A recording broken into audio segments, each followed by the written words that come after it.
아니하시니라. 아멘.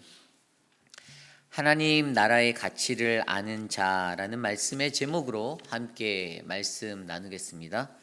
하나님 나라의 가치를 아는 자. 우리가 묵상했던 지난 한 주 동안 묵상했던 마태복음 13장, 여러분들 그 속에는 몇 가지 비유가 나오는지 기억나십니까? 오늘까지 본문에 총 7가지의 비유의 이야기가 나옵니다. 첫 번째로 씨 뿌리는 자의 비유가 있었지요. 씨 뿌리는 자의 비유는요, 있는 세상에 있는 그 땅을, 우리가 씨 뿌려야 하는 그 땅에 4가지의 종류의 땅이 있었습니다. 길가와 흙이 얕은 돌밭, 가시떨기, 좋은 땅. 동일한 곳에 뿌려지는 씨임에도 불구하고 그 안에서 열매를 맺을 수 있는, 가장 좋은 열매를 맺을 수 있는 땅은 좋은 땅이라는 것으로 제한적이었다라는 것들을 우리는 말씀의 비유로 이해하게 되었습니다. 그리고 두 번째 비유는 곡식과 가라지의 비유였습니다. 이 곡식과 가라지의 비유를 통해서도 이 땅에 있는 모든 열매들이 풍성한 곡식으로 자라고 그것들이 날 때도, 열매 맺을 때도 분명히 거기에는 알곡과 가라지, 그것들이 구별되어지는 것에 대해서 우리에게 말씀하여 주셨습니다. 겨자씨의 비유도 어떻습니까? 작은 겨자씨 하나가, 그것이 갖고 있는 그 작은 겨자씨가 이제 나무가 되는 것, 물론 2m가 되지 않는 나무지만 거기에서 가장 핵심적으로 주는 것은 그만큼 겨자씨라는 그 작은 씨앗에 담긴 생명력, 바로 하나님 나라는 그러한 생명력이 있는, 강인한 생명력을 가진, 폭발적인 성장을 이룰 수 있는 그러한 곳임을 우리에게 말씀해 주고 있었습니다. 그리고 누룩의 비유를 통해서, 네 번째 비유인 누룩의 비유를 통해서, 감추인 누룩이 어떻게 됩니까? 그 밀가루와 함께 섞여서 부풀려지는 것, 하나님 나라는 그러한 확장성의 의미도 가지고 있다는 것을 설명하고 있었죠. 그리고 5번째 비유가 바로 오늘 말씀에서 듣게 될 밭에 감추인 보화의 비유, 그리고 6번째가 좋은 진주를 구하는 장사치의 비유, 그리고 7번째가 각종 물고기를 모으는 그물의 비유, 이 이야기들이 이루어지고 있습니다. 먼저 말씀드리면 밭에 감추인 보화도요, 이것도 이제 가치에 대해서 이야기합니다. 하나님 나라의 가치, 밭에 감추인 보화가 갖고 있는 그 비밀, 그 가치, 그것을 어떻게 해요? 자신의 소유를 다 팔아 그 밭을 사는 자의 모습으로 나타내주고 있고요. 좋은 진주의 비유도 좋은 진주를 찾으려고 노력하는 그 구하는 장사치가 어떻게 해요? 자기의 소유를 팔아 그 진주를 사는 것을 통해 바로 구하는 이가 얻게 되는 가치 있는 그 가치, 하나님 나라의 가치에 대해서 설명해 주고 있습니다. 그리고 마지막에 각종 물고기의 비유는요, 바로 골라내는 것, 좋은 것과 나쁜 것을 골라낼 수 있는, 그 의인과 악한 것을 골라낼 수 있는, 심판날에 반드시 그렇게 골라냄을 당할 거라는 그 하나님 나라의 심판에 관해서 담고 있는 비유입니다. 이 7가지 비유가 마태복음 13장에 기록되며 이 천국의 비유를 통해서 하나님 나라는 어떠한 것인지를 우리에게 알려주고 있습니다. 하나님 나라가 열매 맺는 장소이고, 하나님 나라는 강인한 생명력이 있고 확장성이 있고, 또 그 안에는 가치가 담겨 있으며, 결국에 하나님 나라는 심판이 함께 공존하는 그러한 곳임을 우리에게 말씀해 주고 있습니다. 이 7가지의 비유를 통하여서 하나님 나라에 대해서 우리에게 말씀해 주고 계십니다. 그렇다면 오늘 이 시대를 살아가는 저와 여러분들에게, 그 하나님 나라를 바라보는 우리에게 과연 우리는 하나님 나라의 가치, 그 가치를 올바르게 아는 자인지 한번 점검해 보는 시간이 되기를 원합니다. 계속해서 비유를 통해 말씀하신 그 이야기 속에서, 말씀 안에서 나는 과연 하나님 나라의 가치를 올바르게 바라보는 사람인가? 오늘 우리에게 주시는 풍성한 말씀의 은혜 안에서 하나님의 나라의 가치를 발견하는 저와 여러분 되시기를 소망합니다. 오늘 가장 먼저 하나님 나라의 가치를 아는 자는요, 바로 노력하는 자입니다. 노력하는 자. 오늘 말씀 44절과 그리고 45절, 46절에는 2가지 비유가 나옵니다. 밭에 감춰진 값진 보화의 비유와 좋은 진주의 비유가 나오는데요, 오늘 이 두 비유에서 이야기하는 것은요, 우리가 하나님 나라의 가치를 바라볼 수 있는 사람이 되어야 된다는 것을 설명합니다. 그리고 그 하나님 나라의 가치를 바라보는 자는 어떻게 해요? 노력하는 자가 되어야 한다라고 설명해 주고 있습니다. 오늘 말씀 44절입니다. 천국은 마치 밭에 감추인 보화와 같으니 사람이 이를 발견한 후 숨겨두고 기뻐하며 돌아가서 자기의 소유를 다 팔아 그 밭을 사느니라. 45절 46절입니다. 또 천국은 마치 좋은 진주를 구하는 장사와 같으니 극히 값진 진주를 하나 발견함에 가서 자기의 소유를 다 팔아 그 진주를 사느니라. 아멘. 오늘 44절로 45절 46절에 나와 있는 그 동사들을 제가 한번 나열해 보았습니다. 첫 번째 비유인 밭에 감춰진 보화의 비유에서는요, 첫 번째로 보화를 발견하는, 이 발견하다라는 동사가 눈에 보였습니다. 밭에 숨겨진 보물을 발견하는 자는요, 첫 번째로 발견을 해요. 그리고 그 다음 비유인 좋은 진주의 비유에서는요, 좋은 진주를 구하는 장사, 구하다라는 단어가 눈에 들어왔습니다. 발견하다, 구하다. 누군가가 무엇을 찾기 위해서 어떻게 해야 합니까? 노력해야 되죠. 노력해야 됨이 나타나 있습니다. 무엇을 간절히 찾고 간절히 원하는 사람은요, 그것을 찾기 위해 자신이 노력을 쏟아야 합니다. 시간을 쏟아야 합니다. 자신의 물질을 쏟아야 합니다. 반드시 거기에는 자기의 노력이 필요하다라는 것을 말해주고 있습니다. 가만히 앉아서, 물론 우연하게 그냥 가만히 앉아서 밭에 감추인 보화가 있는 그 밭을 발견할 수도 있겠지만, 사실 오늘 44절의 말씀에서도 밭에 감추인 보화를 발견한 이는 분명 자신의 노력을 들였을 거라 저는 믿습니다. 이 팔레스틴 지역의 이 시대적인 배경 가운데요, 그들에겐 어떠한 문화가 있었냐면요, 그때는 약탈이라는 것들이 빈번히 일어났어요. 그리고 자신이 갖고 있는 재물을 뭐 은행이나 이런 게 없었으니 맡겨놓을 데가 없으니 그 사람들의 삶의 문화 속에서는 땅을 파고 묻는 그러한 것들이 있었습니다.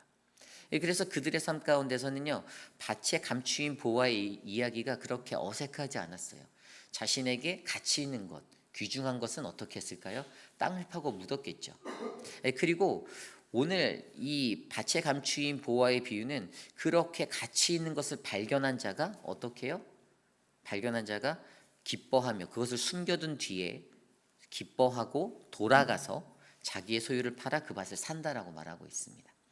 발견한 자는 숨겨두고 기쁜 마음으로 돌아가고 자기의 소유를 팔아서 결국에 그것을 다시 사 자기 것으로 만드는 것이죠. 일반적으로 생각해 보십시오. 보물이 저기 있다라고, 저기에 파묻었구나라고 생각한다면 그 보물을 얻기 위해 그냥 들어가서 보물을 파면 될 것 같은데, 오늘 이 천국의 이 비밀을 발견한 자는요, 그것을 바로 캐지 않고 그 밭을 통째로 사버립니다. 왜 그럴까요? 노력하는 자들에게 필요한 모습 중에 하나가 좀 이렇게 조심스럽게, 아주 진지하게 다가가는 모습이 필요해요. 급하게 가면 안 된다라는 것을 이야기하는 겁니다. 조심스럽게 그것을 숨겨두고, 밭을 사기까지는 그것을 숨겨두고 조심스럽게 행동하고 있는 것들을 발견하고 있어요. 가치 있는 것이기에 그냥 달려가서 그 땅을 파고 그것을 내 손에 취할 수도 있지만, 분명히 오늘 그 가치 있는 것을, 그 보화를 발견한 자는요, 이것을 숨겨두고 기뻐하고 나아가서 자기의 소유를 다 판 뒤에야 그 밭을 산다라고 설명하고 있습니다. 우리가 하나님 나라를 바라볼 때 어떻게 바라봅니까? 여러분, 이런 노래 기억나시죠? 하나님 나라는 돈으로도 못 가고요, 하나님 나라는 힘으로도 못 가고요, 무엇으로 간다고요? 거듭남과 믿음으로 간다라고 나와 있습니다. 2절, 그 노래 2절에는 벼슬로도 못 가고요, 그 다음에 지식으로도 못 간다라고 나와 있어요. 3절에는 어여뻐도 못 가고 마음 착해도 못 간다라고 나와 있습니다. 공통적으로 뭘 말하냐면 거듭남과 믿음으로 가는 나라가 하나님 나라라고 말하고 있습니다. 하나님 나라는 우리가 가지고 있는 외적인 것들로 붙잡을 수 있는 것이 아니라는 것이에요. 그리고 거기에는 분명히 우리가 그것을 조심스럽게 다뤄야 하는 그 진지함이 담겨져 있어야 된다는 것을 이야기합니다. 오늘 밭에 감추인 보화를 발견한 자는 자신의 어떤 마음을 컨트롤하고 다스려서 아주 차근차근히 조심스럽게 그것을 다가갑니다. 물론 마음은 너무 기뻤죠. 그 보화, 가치 있는 것을 발견했기에 얼마나 기뻤겠습니까? 그렇지만 그에게 먼저 있었던 것은 아주 조심성을 들여서 아주 진지하게 그것을 안전하게 내가 얻을 수 있을 때까지, 언제죠? 밭을 사들일 때까지 그는 기다리고 그 때를 향해 나아갔다는 사실을 우리는 주목해 보셔야 합니다. 이것이 그가 드리는 발견하려고 했던 자의 노력의 첫 번째 모습이에요. 또 두 번째 모습은요, 그는요 어떻게 해요? 자기 소유를 팔아서 그것들을 사게 되었습니다. 자기 소유를 판다라는 말씀이 44절에도 나오고 46절에도 나오는데요, 이것은 무엇을 말하죠? 어떠한 가치 있는 것이 있다면 그 가치를 위해서 내가 가진 모든 것을 쏟아부을 수 있는 그 노력이 우리에게 필요하다는 겁니다. 하나님의 복음의 천국의 그 복음의 능력을 그가 알았기에 그는 자신이 갖고 있는 물질적인 모든 전 재산이 그다지 중요하지 않았습니다. 오늘 분명히 진주를 발견한 자도요, 어떻게 해요? 자신의 소유를 다 팔아 그 진주를 샀다라고 설명하고 있지 않습니까? 여러분, 좋은 진주를 찾는 장사꾼들은요, 그 당시 시대적인 배경으로 봤을 때 이 페르시아만이나 인도양에서 그것을 채굴해 갖고 가져와서 그것을 이제 팔거나 그렇게 하는데, 그 당시 사람들이 그것을 쉽게 살 수 있는 것은 아니었어요. 왜냐하면 비쌌기 때문이죠. 부자들이나 돈이 많은 사람들이나 그것의 대가를 치르고 그 진주를 얻을 수 있는 것인데, 그것을 판매하는 장사꾼들은 어떤 마음으로 진주를 찾았겠습니까? 좋은 진주를 찾기 위해 어떻게 해요? 구하였다라고 아까 얘기하잖아요. 구하였다. 여기에서 좋은 진주를 구하는 장사꾼과 같으니 그들이 구했어요. 그 귀중하고 큰 가치를 알아본 자들은요, 그냥 되는 것이 아니라 노력을 해야 된다는 거예요. 노력을 하고 그 가치 있는 것을 얻기 위해 자신이 발품을 팔아서 돌아다니든 어떻게 해서든지 그 좋은 것을 얻으려고 하였다라는 것입니다. 가장 좋은 가치를 알아본 자가 결국에 그러한 노력을 통해 어떻게 해요? 마지막에 자기가 가지고 있는 모든 것을 팔아서 그것을 사게 되었다라는 것이죠. 그런데 그렇게 사게 된 것으로 그가 망하게 되었을까요? 그들이 망했습니까? 아닙니다. 그들이 얻게 된 것은요, 더 큰 것을 얻게 된 거예요. 자신이 갖고 있는 모든 것을 투자해서라도, 쏟아 부어서라도, 기존에 내가 갖고 있는 것이 유익하지 못하다, 무익하다라고 느끼는 마음으로 모든 것을 다 쏟아 부었을 때 그들의 인생에는 진정한 가치는 가장 최고의 최상급의 가치의 것을 얻게 되는 축복이 흘러 들어갔다는 것입니다. 저는 오늘 저와 여러분들의 인생 속에서도요, 이 하나님 나라의 가치를 아는 우리들은 바로 우리들이 정직한 열심, 열정, 좀 더 쉽게 설명하면 근면함과 성실함과 또 헌신적인 모습을 가지고 어떻게 해요? 여러분들이 노력하며 하나님 나라를 발견하시기를 바랍니다. 그러한 노력이 우리들의 삶에 있기를 소망합니다. 하나님 나라를 그냥 예수만 믿었다고 해서 자동으로 얻어지는 거라면 우리가 잘못 생각하는 거잖아요. 분명히 우리가 얻은 구원이라는 그 구원의 삶에는 성화를 위해 살아가야 하는 우리의 노력이 배어야 합니다. 하나님이 거룩하시니 우리도 거룩하다라는 그 말씀대로 우리의 삶이 어떻게 하면 거룩해질까? 어떻게 하면 서로 사랑할까? 어떻게 하면 형제가 연합하여 한 마음 한 뜻으로 동거할 수 있을까를 고민하며 살아가는 것이 바로 아름다운 믿음의 공동체의 모습이다라고 저는 믿습니다.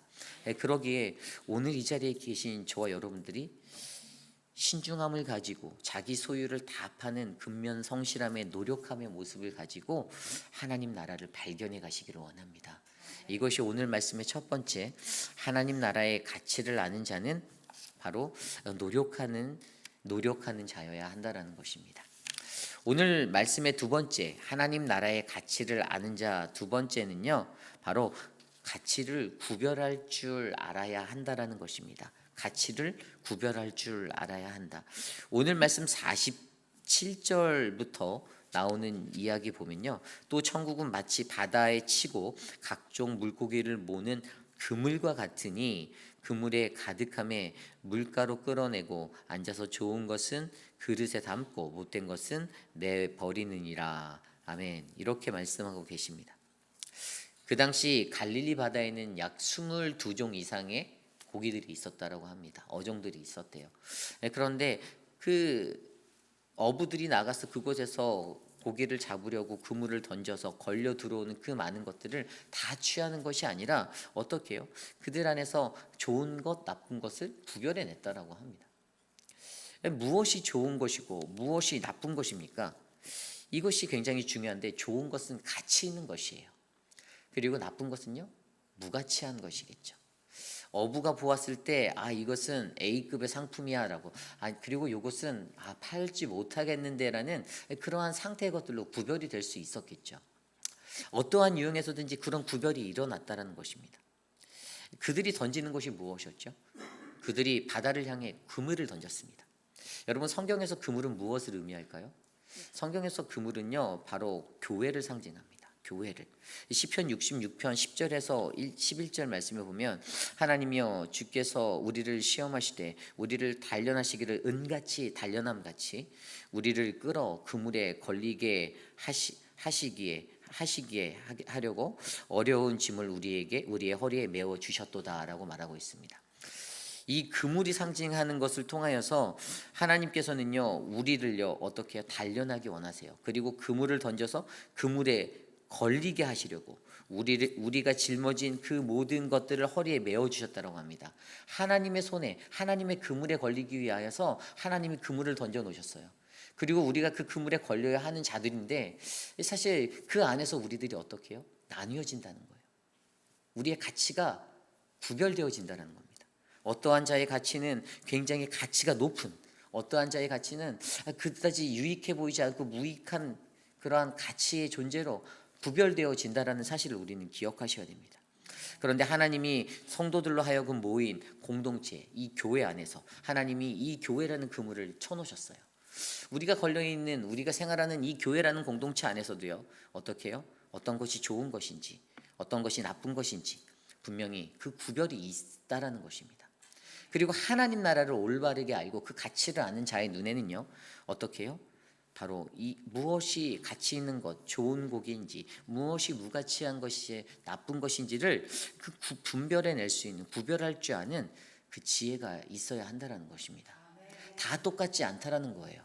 같은 그물에 걸려있는 그러한 공동체 안에서도 가치와 무가치는 반드시 구별될 수밖에 없다라는 것을 강조하고 있습니다.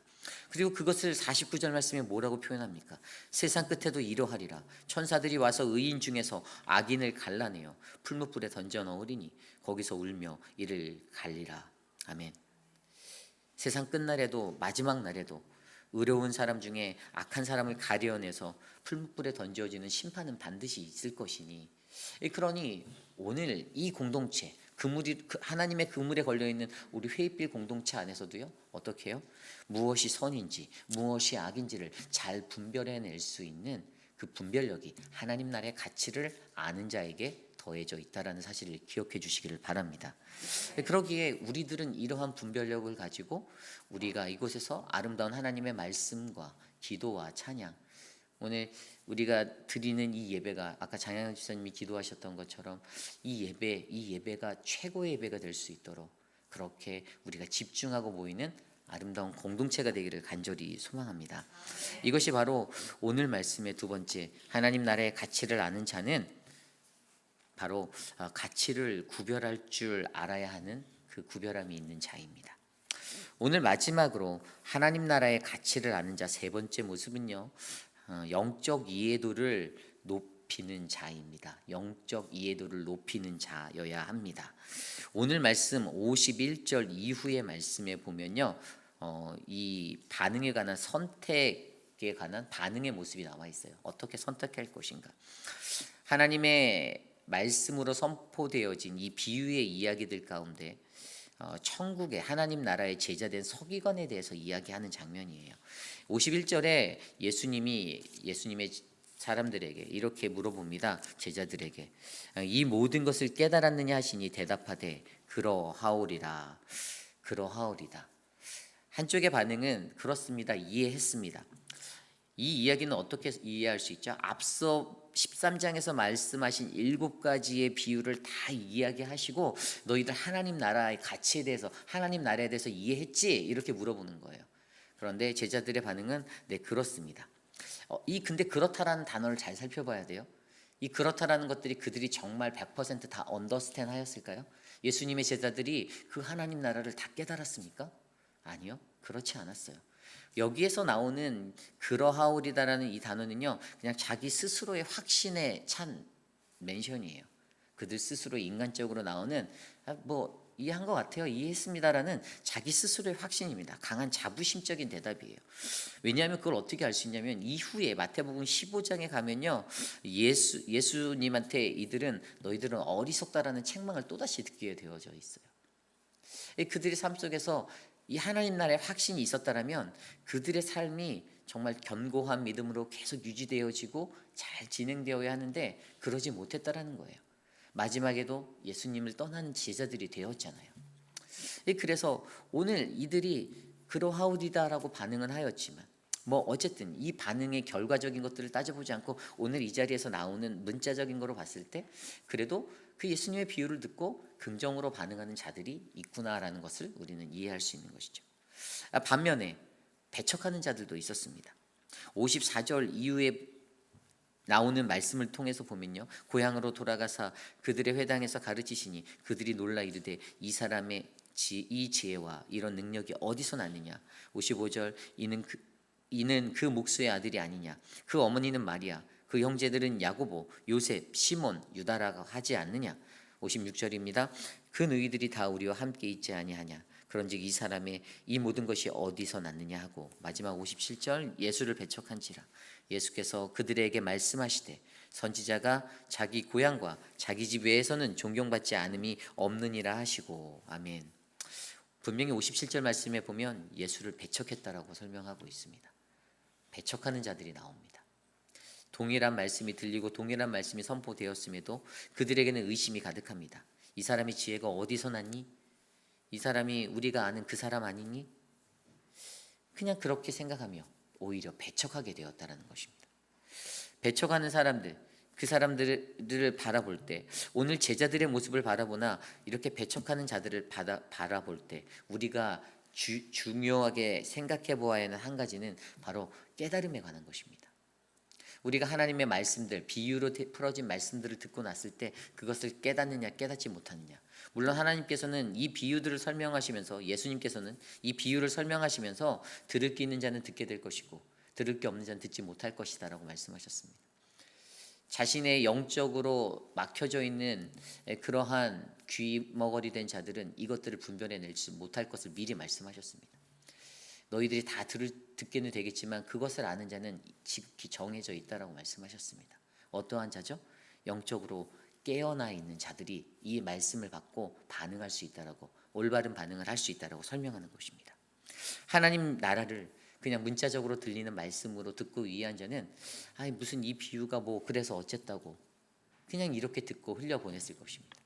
하지만 그 말씀을 진정으로 이해하고 언더스탠하는 영적으로 깨어있는 자는 그냥 씨 뿌리는 자의 비유를 통해서도 내가 좋은 땅이 되어야지라는 소망을 품게 되었을 것입니다. 그리고 겨자씨의 비유를 통해서도 강인한 생명력을 가진 하나님 나라를 이해하고 나아갔을 것입니다. 그리고 누룩의 비유를 통해서도 하나님 나라는 멈추지 않고 확장될 것이다라는 그 의미를 발견할 수 있었을 것입니다. 오늘 주시는 말씀에서의 비유들에서도 천국의 밭에 감추인 이 보화, 천국으로 비유된 이 비유를 통해서도요, 무엇을요? 하나님 나라는 진짜 가치 있는 것이다라는 그 의미를 영적으로 이해하고 깨달을 수가 있었을 것입니다. 그리고 물고기의 비유라는 이 마지막 비유를 통해서도 어떤 것들을 얻을 수 있었을까요? 하나님 나라의 것은 반드시 좋은 것과 나쁜 것이 구별되어지고 분별되어지는 그러한 나라라는 것들도 이해하게 되었을 것입니다. 그래서 좋은 것이 되기 위하여, 내가 좋은 것이 되기 위하여 노력하며 살려고 했겠죠. 그렇습니다. 이것을 한마디로 표현하면 영적 이해도를 높여야 한다는 것입니다. 우리가 가지고 있는 영적 이해도, 그냥 문자적인 이해도가 아닙니다. 내가 국어를 잘하느냐 못하느냐의 문제가 아닙니다. 내 영이 얼마나 민감하냐, 내 영이 얼마나 깨어 있느냐, 내가 얼마나 하나님의 말씀을 내가 민감하게 받아들이고 반응할 수 있는가. 그냥 한 귀로 듣고선 마음 섭섭한 마음이 나를 채우고 그냥 이러한 마음들이 아니라 그 말씀이 내 살을 깎고 내 뼈를 깎고 나를 쳐내서 나를 다듬는 그 하나님의 말씀이 돼서 내 삶이 하나님 나라에 합당한 자로 그 가치 있는 자가 되기 위하여 맞춰지는 그 인생, 바로 영적 이해도가 높은 그러한 인생이 되어야 한다는 사실을 우리에게 알려주고 있습니다. 저는 오늘 이곳에 모인 저와 여러분들이요, 이 하나님 나라의 가치를 올바로 이해하는 높은 영적 이해도의 사람이 되시기를 축원합니다. 우리들은 이 페이필이라는 지역에서 살아가면서, 물론 저는 이제 1년이 아직 안 됐잖아요. 여러분들은 더 오랜 시간 사셨으니까 저보다 모든 지리에도 더 밝고 이 지역 사회의 모든 것에 더 이렇게 능하시잖아요. 그런데 우리가 이 퀘이빛 한인 장로교회라는 공동체에 모여서 함께 생활할 때는요, 어떻게 해요? 우리의 삶 속에서 우리 각자에게 주시는 하나님의 말씀을 통한 그 모든 장소에서 우리의 영적 수준이 점점 다 같이 높아져만 갔으면 좋겠습니다. 우리가 산 시간만큼이나 우리의 영적인 부분들이 더 높아져서 하나님과 더 깊이 있고 더 민감하게 반응하고 얼싸안고 기쁘게 살아갈 수 있는 그 존재가 저는 여러분들이 되시기를 소망합니다. 그러기 위해서 저는요, 오늘 이 말씀을 묵상하면서 하나님 나라의 이 가치를 아는 사람이 가져야 하는 세 가지, 첫 번째로 그 노력을 해야 하는 자, 정직한 열심으로 노력하는 근면과 성실함과 헌신적으로 그렇게 사무친 자들이 우리가 되어야 하고, 또 그리고 두 번째로 어떻게 해요? 하나님 나라의 그 가치를 잘 구별할 수 있는 사람, 그러한 자들이 저와 여러분들이 되고, 마지막으로 영적 이해도를 높일 수 있는 사람이 저와 여러분들이 되기 위해 한 가지 반드시 가져야 하는 한 가지가 있는데, 저는 그것이 바로 저와 여러분 우리 스스로가 가치 있는 자가 되어야 된다고 생각합니다. 여러분들, 저와 여러분들이 가치 있는 존재가 되시기를 부탁드립니다. 우리들이 무가치하지 않아요. 하나님이 우리를 만드셨잖아요. 어떻게 만드셨습니까? 하나님 나라의 것으로 만드셨습니다. 하나님 나라의 것으로 우리를 빚으셨어요. 그래서 우리는 그 존재 자체가 가치 있는 거예요. 그래서 내 삶이 때로는 실수할 수 있고 넘어질 수도 있고, 뭐 그런 인생이 뭐 여러분들의 삶뿐이겠습니까? 저도 마찬가지죠. 저도 여러분보다 더하면 더하고 살았겠죠. 그런데도 그것을 깨닫지 못하면 어떻게 됩니까? 그럼 죽을 때까지 그렇게 살다 가시는 거예요. 근데 그것을 깨달으시면요, 조금이나마 변화됩니다. 그렇게 살지 말아야겠다. 내가 가치 있는 존재인데, 나의 가치를 통해서 하나님 나라의 가치를 드러내신다라는 그 자부심을 가지셔야 합니다. 그런데 내 가치가 하나님 나라의 가치를 훼손하거나 회파하거나 망가뜨리게 된다면 여러분 도움이 되겠습니까? 세상에 나갔을 때 수많은 사람들이 저와 여러분들을 보고, 아, 나도 회의비라는 장로교회 한번 가볼까? 그 하나님 나라의 가치를 던져줄 수 있는 가치적인 존재로 여러분들이 삶을 살아내셔야지. 저 사람이 다니는 교회라면 나는 딴 교회를 가겠어 라고 말하는 그 음성들을 듣고 싶습니까? 아니죠. 우리들에게 하나님이 주신 가장 큰 사명과 소명은요, 하나님의 가치를 하는 그 가치로, 존재 자체로 이 땅에서 하나님 나라를 일궈 나가야 한다는 삶입니다. 저는 여러분들이 그러한 삶이 되기를 원합니다. 저도 그러한 삶이 되기를 원합니다. 우리가 그런 삶이 돼서 이 아름다운 공동체를 통해서 진짜 하나님 나라의 복음이 확장되어지는, 어떻게 해요? 천국 같은 그 놀라운 능력의 삶이 이곳에 임하기를 간절히 소망합니다. 30배, 60배, 100배 그루터기가 되어서 10분의 1 어떠한 모습으로 살아가는가, 그것은 바로 여러분들의 선택에 달려 있습니다. 오늘 아까 51절 이후의 말씀에도 분명히 사람들의 반응은 갈렸잖아요. 그것을 물론 제가 봤을 때 아까 말씀드린 대로 제자들도 100% 다 이해는 못했거든요. 깨닫지는 못했거든요. 그런데 그들은 그냥 자신들의 믿음의 확신으로 아, 맞습니다, 그러합니다 라고 대답은 했습니다. 이해했니? 네, 이해했어요. 그런데 이것이 영적으로 이해되어져야 한다는 것이죠. 우리의 삶에 영적으로 이해되어져서 진짜 깨달아야 되는 것이죠. 그래서 저와 여러분들이 누리는 이 인생 속에서 가치 있는 하나님 나라가 저와 여러분들을 통해 아주 아름답게 드러나는 거룩한 인생이 되시기를 간절히 소망합니다.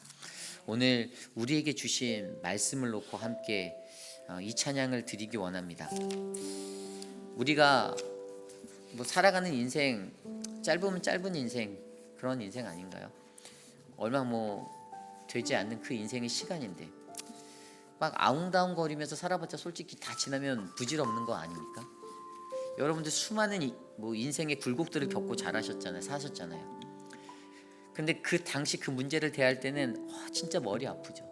온통 그 문제에 휩싸여서 참 어찌해야 될지도 모르겠고 난감하기도 하고. 그런데 여러분들 그 일들 다 지나보내고 나신 그 뒤에 생각해보면 어떠세요? 별거 아니었구나, 그냥 지나갈 수 있는 거구나, 이런 생각 들지 않으십니까? 우리 인생이요, 아무리 어렵고 힘들다 하여도 내가 하나님께만 꼭 붙어 있는다라면, 내가 하나님 나라를 확신하고 그 하나님 나라를 내가 안고 살아간다라면 저는 우리의 인생은 늘 평안할 거라고 믿습니다. 괜히 남들이 말하는 말 한마디 한마디에 집중하지도 않을 것 같아요. 그 문자적인 거, 단어적인 거 막 꼬리 붙잡고 싸우지도 않을 것 같아요. 뭐 그냥 하나님이 내 안에 계신데 다 이해하고 넘어갈 수 있는 부분들이 넘칠 것 같습니다. 좋은 신앙인이 되시기를 부탁드립니다. 좋은 땅이 되시기를 부탁드립니다. 가라지가 되시기를 부탁드린다고 하면 안 되겠죠? 알곡이 되시기를 부탁드립니다. 누룩이 되시기를 부탁드립니다. 그리고 감추인 보화가 되시고 진주가 되시고 각종 물고기 가운데서도 잘 골라서 좋은 곳에 담겨진 좋은 물고기 되시기를 바랍니다. 저는 우리들이 그러한 마음으로 살 줄 믿습니다. 그러한 마음으로 이 찬양 함께 부를게요. 내 구주 예수님, 주 같은 분은 없네. 내 평생에 찬양하리 놀라운 주님의 사랑을. 함께 찬양합니다.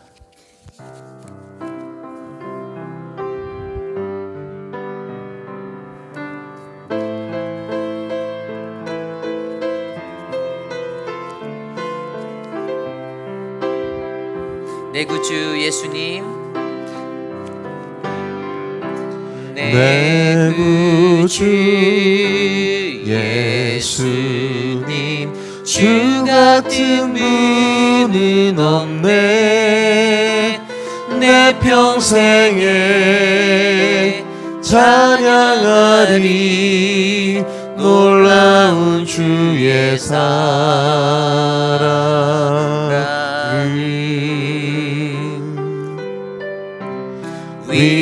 위로자 되시며 피난처 되신 주님,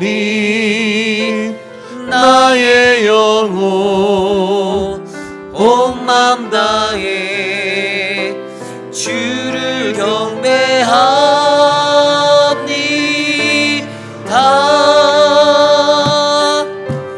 온 땅이여 주님께 외쳐라. 능력과 위엄의 왕 되신 주, 산과 바다 소리쳐 주의 이름을 높이리. 주행하니 기뻐 노래하며 영원히 주님을 사랑하리라. 신실하신 주의 약속 나 받았네. 내 구주 예수님, 내 구주 예수님, 주 같은 분은 없네. 내 평생에 찬양하리 놀라운 주의 사랑이. 위로자 되시며 위로자 되시며 피난처 되신 주님, 나의 영혼 찬양하리 주를 경배합니다.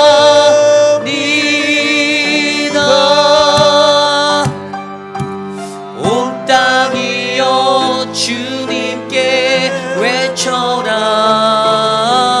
능력과 위엄의 왕 되신 주, 산과 바다 소리쳐 주의 이름을 높이리.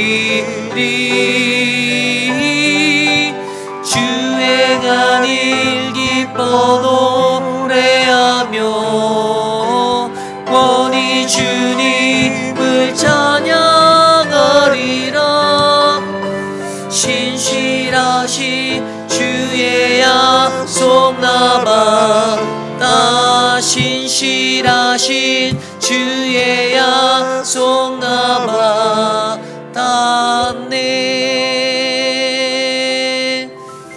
아멘. 그렇습니다.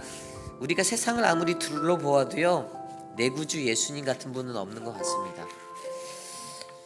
하나님 나라의 가치를 아는 자는 이 예수 그리스도의 가치를 아는 자 아니겠습니까? 그 하나님 나라가 저와 여러분들 안에 있을 줄 믿습니다. 여러분들의 삶이, 저와 여러분들의 삶이 하나님 나라의 가치를 바라볼 수 있는 그런 존재가 되길 원합니다. 그래서 그것을 발견하기 위해 노력하고, 찾기 위해 노력하는 자에게 보여주신다는 그 하나님의 나라를 발견하는 우리들 되시길 소망합니다. 아주 신중하게 나의 소유를 다 팔아서 그렇게 근면성실히 헌신적으로 하나님 나라를 구하시길 부탁드립니다. 그리고 무엇이 가치 있는 것이고 무엇이 무가치한 것인지를 잘 분별해낼 수 있는, 그 선악을 분별할 수 있는 분별함이 여러분께 있기를 부탁드립니다. 그리고 영적 이해도를 높이시길 바랍니다. 결국에 선택은 우리의 몫이에요. 그런데 영적 이해도가 높은 자가 된다라면 우리는 하나님이 말씀하신 깨달았느라는 그 질문 앞에 네 그렇습니다라는 그 믿음의 고백을 자신 있게 드릴 수 있을 거라 믿습니다. 그러한 분들이 바로 저와 여러분, 우리가 되기를 소망합니다. 이 시간 오늘 주신 말씀을 놓고 기도합니다. 하나님, 내가 하나님 나라를 온전히 발견하는 가치 있는 자가 되기를 원합니다. 나를 붙잡아 주시옵소서. 함께 기도합니다. 하나님 도와주십시오. 하나님 우리에게 주의 은혜를 베풀어 주십시오. 하나님의 사랑을 나누어 주십시오. 하나님 더 큰 하나님의 은혜를 베풀어 주셔서 하나님 주님의 은혜로 말미암아 하나님 이 모든 것들이 채워지기를 소망합니다. 우리 회입길 아닌 장로교를 축복하여 주십시오. 우리의 삶을 축복하여 주십시오. 하나님의 은혜 가운데 거하도록 주의 나라 이곳에 임하도록 하나님 돌보아 주시옵소서. 하나님 내 구주 예수님 같은 분은 없다라는 그 믿음의 확신이 우리의 믿음의 고백이 되어 흘러가도록 도와주시옵소서. 하나님 인도하여 주시옵소서. 다스려 주시옵소서. 하나님 채워 주시옵소서. 하나님 인도하여 주시옵소서. 우리 교회가 함께 기도해야 하는 것들이 많이 있습니다. 특별히 전 세계가 같이 기도하는 우리 튀르키예와 시리아 땅을, 또 우크라이나 땅을 위해서 함께 기도하기 원합니다. 잊혀지기 쉽잖아요. 우크라이나 구호헌금도 내고 나서 전쟁이 1년이 넘게 되니까 어느새 그냥 우리 기억 저편 너머에 이제 고이고이 이렇게 꾸겨져 있는 하나의 스토리가 되었습니다. 그냥 역사가 되었어요. 분명히 터키와 시리아 땅에도 그 사건도 우리가 놀랐을 때 그 시간이 지나면 또 잊혀질 것 같아요. 근데 지금 저희가 3주 동안 결의해서 이제 구호 헌금을 이웃사랑 헌금으로 내잖아요. 여러분들 함께 마음으로 믿음으로 동참해 주시길 부탁드립니다. 그 땅이 하나님의 나라로 다시 회복되도록, 잘 복구되도록, 슬픔이 잠기고 기쁨이 일어나고 주의 복음으로 다시 그들이 채워져 가도록 우리 이 시간 함께 기도하겠습니다. 하나님 저 터키 땅을, 시리아 땅을 하나님 만져주십시오. 주님의 은혜를 베풀어 주시고 하나님 저들에게 하나님의 사랑이 흘러넘치도록 도와주십시오. 하나님의 은혜가 충만하도록 붙잡아 주십시오. 하나님 우리가 적은 물질을 드리고 하나님 우리의 마음을 드리려 할 때 하나님 우리 안에 샘솟는 넘치는 은혜가 충만하도록 도와주십시오. 하나님 저 땅을 하나님의 나라로 세워주시고 회복하여 주시고 악의 것들이 단절되게 하여 주시고 하나님 지금 그들에게 일어나는 약탈과 하나님 전염병과 수많은 문제들 앞에 하나님 어찌해야 할 바 모르는 저들 앞에 하나님의 은혜를 베풀어 주시기를 간절히 소망합니다. 하나님 우리로 하여금 함께 기도하고 중보하며 한 마음으로 나눌 수 있는 하나님 동역을 이룰 수 있도록 도와주시옵소서. 다스려 주시옵소서. 우리 이 시간에 기도할 때 우리 여름에 있을 도미니카 단기 선교, 땅밟기 선교를 위해 기도합니다. 참가자들을 모집 중에 있습니다. 모집하는 시간이 제한적입니다. 빨리 신청을 해주셔야 해요. 그래서 우리가 나아가야 할 그 선교지에서 우리가 어떻게 해야 할지 또 준비하고 기도하고 좀 마음으로 하나 되어서 하나님 나라의 선교를 우리가 바라보기를 소망합니다. 제가 예전에 하나님 나라의 선교에 대해서 생각할 때 저는 선교를 하면 꼭 무언가 해야 된다고 생각했어요. 젊었을 때요. 근데 제가 선교지도 다녀오고 뭐 자비랑 선교 갔다 오고 그런 과정에서 선교에 대해서 제가 바르게 깨달은 것은 아무것도 하지 않아도 그 땅에 밟고 서 있어도 엄청난 하나님의 선교를 보시게 하는 것들을 경험할 수가 있었습니다. 내가 반드시 무엇을 해야 된다라는 그러한 한국식의 선교들이 우리 한국 교회들에 많이 뿌리내려져 있거든요. 그런데 사실 이봉 땅밟기는 그런 의미에서 좀 영적인 의미로 나아가는 것 같아요. 그 땅을 밟고 기도하며 여유를 두는 거죠. 하나님 우리에게 무엇을 말씀하시고 하나님 우리에게 어떤 비전을 주실지 그것들을 발견하는 시간들을 잘 이뤄내기 원합니다. 귀한 분들이 헌신해 주셨으면 좋겠어요. 물론 자비랑으로 가야 하는 그런 선교 자리예요. 부담도 되시겠지만 하나님이 이 선교 사역에 좋은 동역자들을 주셔서 우리 교회가 건강하고 아름다운 선교 사역들을 잘 감당할 수 있도록 이 시간 함께 선교부를 위해서 기도하기 원합니다. 하나님 도와주십시오. 여름 단기 선교를 위하여 기도합니다. 도미니카 땅을 우리에게 허락하셨사오니 하나님 이 땅을 위하여 우리가 나아갈 때 주님의 은혜를 누리게 하시고 주님의 귀한 예비된 자들을 만나게 하시고 하나님 예비된 사역들을 보게 하여 주시고 하나님 또한 함께 참여하는 모든 선교사님들 우리 동역자들 우리 성도님들에게 주의 은혜를 주셔서 하나님 더 좋은 결실을 맺을 수 있는 하나님 나라의 꿈을 꿀 수 있도록 하나님 인도하여 주시옵소서. 건강과 물질의 축복을 더하여 주시고 하나님 좋은 사역으로 하나님 함께하여 주시고 만져 주시옵소서. 인도하여 주시옵소서. 하나님 이끌어 주시옵소서. 우리 시간에 기도할 때에는 우리 사순절을 보내고 있는 우리의 마음을 위해서 기도합니다. 저는 사순절이요 막 요란하고 막 바쁘게 지나가는 시간이 되지 않기를 소망합니다. 사순절은 그냥 묵묵히 묵상하며 하나님과 동행하시는 시간이 되셔야 해요. 그래서 제가 교회 사역을 짤 때에도 저는 사순절 기간에는 어떤 행사들이나 이런 것을 좀 피하려고 해요. 뭐 예배를 드리거나 성경 공부하는 거는 드릴 수 있지만 어떤 행사들 막 요란한 행사들을 하는 건 좀 피하려고 액티브한 걸 피하려고 합니다. 그 이유는 사순절은 하나님이 가신 그 십자가의 길을 묵상하는 시간이거든요. 나와 하나님의 관계가 다시 만져지는 시간입니다. 개인적으로 친밀함의 자리로 들어가는 시간이에요. 그렇기 때문에 사순절을 여느 행사처럼 받아들이지 마시고 사순절을 깊이 있게 묵상하셔서 이번 사순절 승리하는 삶 사시는 여러분들 되시길 소망합니다. 인간적인 것들, 세상적인 것들 좀 많이 내려놓으십시오. 내가 좋아하던 것들도 골프 10번 치러 가던 거 한 몇 번 줄이시고요. 그렇게 살아가시길 부탁드립니다. 세상적으로 내가 흥미도었던 거 조금 더 줄이시길 바랍니다. 내가 주님의 고난에 동참하는 마음으로 이 길을 걸어간다라고 생각하시기를 부탁드립니다. 그러한 마음으로 이 시간 우리의 사순절을 위해 기도합니다.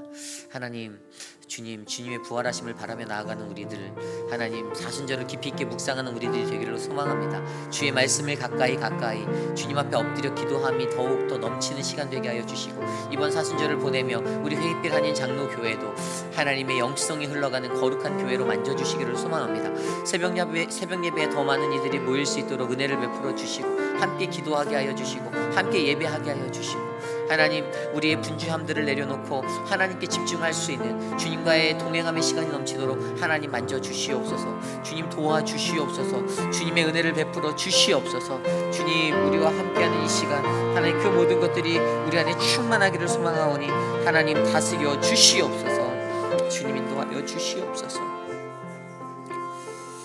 우리 마지막으로 기도할 때 내일 있을 예배를 위하여 기도합니다. 내일 예배가 주님 안에서 은혜 넘치는 예배가 될 수 있도록 함께 기도합시다. 하나님 내일 예배를 통하여 주님 영광 받으옵소서. 모든 예배의 순서마다 하나님이 동행하여 주시고 또 우리 EM 예배 가운데 하나님 함께 하셔서 하나님 은혜로운 예배가 우리 안에 일어나도록 하나님 함께 하옵소서. 함께 기도드리고 제가 축도한 후에 예배 마치겠습니다. 하나님 감사합니다. 주님의 은혜를 하나님 우리에게 베풀어 주시옵소서. 우리의 예배를 축복하여 주시옵소서. 하나님 우리의 예배가 회복되고 예배가 거룩하고 성령의 임재함으로 채워질 수 있도록 인도하여 주시옵소서. 하나님 우리의 마음을 만져주시옵소서. 옥토밭이 되게 하여 주시옵소서. 하나님 우리 안에 누룩이 일어나 하나님 큰 부흥을 경험하도록 도와주시옵소서. 하나님 나라의 선포와 그 나라의 복음이 하나님 울려 퍼지도록 하나님 붙잡아 주시옵소서. 하나님 인도하여 주시옵소서. 이끌어 주시옵소서. 다스려 주시옵소서. 예배의 모든 순서를 주님께 맡깁니다. 안내부터 하나님 대표 기도하는 분, 하나님 우리 특송을 하는 청년부, 하나님 모든 예배 순서를 주께서 주관하여 주시고 다스려 주시옵소서. 온 회중이 하나님의 은혜를 경험하도록 하나님 이끌어 주시옵소서. 다스려 주시옵소서.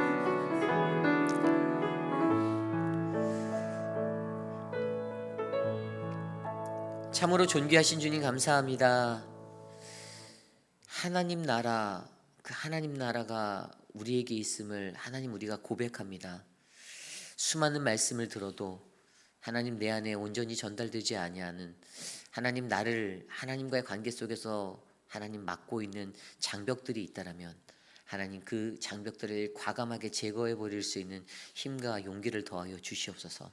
우리에게 안목을 주십시오. 무엇이 영적인 것이고 무엇이 세상적인 것인지, 무엇이 좋은 것이고 무엇이 무익한 것인지를 구별해낼 수 있는 하나님 그 영성을 허락하여 주셔서 하나님 우리의 삶 가운데 말로만 또 그냥 형식적으로 살아가는 하나님 그러한 신자된 삶이 아니라 삶으로 내 삶이 변화되고 내 삶으로 세상을 감동시키고 하나님께 더욱더 가까이 나아가는 그 거룩한 영성이 사랑하는 우리 휘입빌 아닌 장로교회 성도님들께 흘러넘치도록 하나님 은혜를 내려 주시옵소서. 지금은 우리 구주 예수 그리스도의 무한하신 은혜와 그 크신 하나님의 사랑하심과 성령 하나님의 감화감동 교통하심의 역사가 우리에게 수많은 비유로 말씀하시는 그 하나님의 말씀 앞에서 하나님, 나는 주님이 말씀하시는 그 모든 것들을 하나님 깊이 잘 이해합니다. 내가 깨닫습니다.